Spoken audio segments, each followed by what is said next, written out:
Hello everyone, welcome to my YouTube channel. Tata Motors, Tata కార్లు, Tata vehicles తయారు చేసేటువంటి సంస్థ. అయితే ఇటువంటి సంస్థ 2023-24 సంవత్సరం గాను Q4 రిజల్ట్స్ను ప్రకటించడం జరిగింది. ఇందులో 17,528 కోట్ల లాభాన్ని ప్రకటించింది. అయితే కంపెనీ చరిత్రలోనే ఫస్ట్ టైం ఈ స్థాయి రిజల్ట్ను ప్రకటించింది. అదేవిధంగా ఒక్కో షేర్కు ప్రస్తుతం ₹3 డివిడెండ్, ఫైనల్ ఇయర్ డివిడెండ్ కింద మరో ₹3, అంటే మొత్తంగా కలిపి ₹6 డివిడెండ్ ప్రకటిస్తున్నట్టు తెలిపి. అయితే ఈ స్థాయి రిజల్ట్స్ రావడానికి కారణం ఏంటి అని కంపెనీ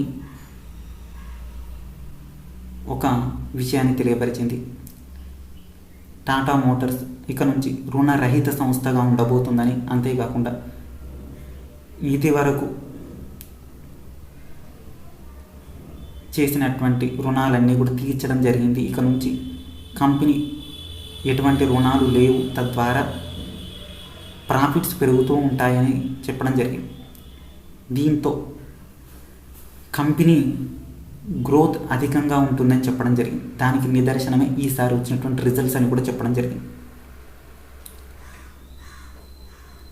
అంతకుముందు టాటా మోటార్స్ తీసుకున్న లోన్లకి ఇంట్రెస్టులు కడుతూ తద్వారా ప్రాఫిట్ కాస్త తగ్గేది. ఇప్పుడు ఆ ఇంట్రెస్ట్ కూడా ప్రాఫిట్లో కలవడం ద్వారా ఈసారి 17,528 కోట్ల లాభాన్ని ప్రకటించగలిగింది. అయితే ప్రస్తుతం స్టాక్ మార్కెట్లో 1,050 దగ్గర ట్రేడ్ అవుతుంది. అయితే కంపెనీ ప్రస్తుతం 1,200 వరకు పెరిగే అవకాశం ఉన్నట్టు తెలుస్తుంది. ఎందుకు అని అంటే లాంగ్ రన్లో బాగా పెరిగేటువంటి అవకాశం. అయితే ఒక్క క్వార్టర్ తోటే స్టాక్ పర్ఫార్మెన్స్ మొత్తాన్ని అబ్జర్వ్ చేయలేం కాబట్టి ఇప్పుడు రేటింగ్ సంస్థలు 1,200 వరకు కూడా పెరిగే అవకాశం ఉందని చెప్తున్నారు. ఇది ప్రస్తుత సమయంలో టాటా మోటార్స్ యొక్క గ్రోత్ ఫ్యాక్టర్. అయితే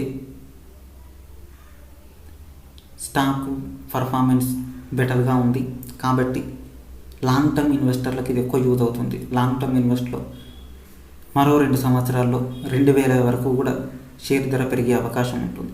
ఎందుకంటే రిజల్ట్స్ బాగున్నప్పుడు ఇన్వెస్టర్లు ఎక్కువగా వస్తారు. ఇప్పుడు రుణరహిత సంస్థ, అదేవిధంగా ప్రాఫిట్స్ ఎక్కువ వస్తూ ఉంటాయి. ఇది ప్రస్తుతానికి టాటా మోటార్స్ Q4 రిజల్ట్స్. అదేవిధంగా ఈ స్థాయి రేటింగ్ రిజల్ట్స్ రావడానికి పూర్తి స్థాయి సమాచారం